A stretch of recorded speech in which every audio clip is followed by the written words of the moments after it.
just doing this quick post on structure.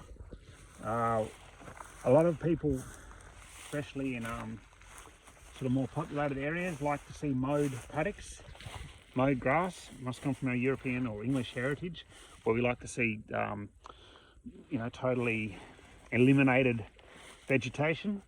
We leave ours here. We leave a structure of plant structures. We believe that creates micro environments, and you get a lot of stuff growing in underneath. You can't see it from above. If you looked over at the paddock, it would look like a frosted paddock. We've had a lot of frost, we've had a lot of cold winds, but when you get down in amongst it, there's green grass coming everywhere. We have to have some insurance policies. We don't know when it's going to rain next. We have had a very good winter, but once you start to get frosts, and then you start to get winds, which will happen, they've already happened once, but we'll get a lot more in August.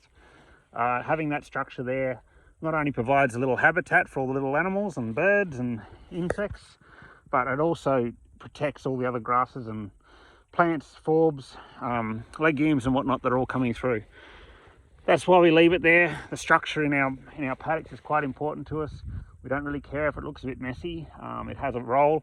It also has a role if the rain does stop, and if we end up with a dry end to winter, we know we've got a certain amount of dry matter there. We can feed protein easily enough, but when you start having to feed just roughage, it becomes quite an expensive process. So before you grab your slasher or your mulcher next year, just have a think about what the outcome is you're trying to achieve from doing that. Is it just to appease people or a perception of how paddocks should look, or has it actually got a role? Even things like lantanas up there, the amount of organic matter and little animals that's growing that come in amongst that, though, it's an incredible plant.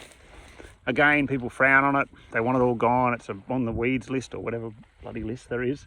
But the reality is it's multiple layers of green leaf cover which create a micro environment. It gets a small water cycle going, builds nutrition, and it builds moisture, and it protects what's underneath it. So that's just what we do for winter. Not many people like doing posts during winter because it's all a bit dismal, but that's how we're trying to make it better and get ready for that bounce that'll happen coming out of the dry period.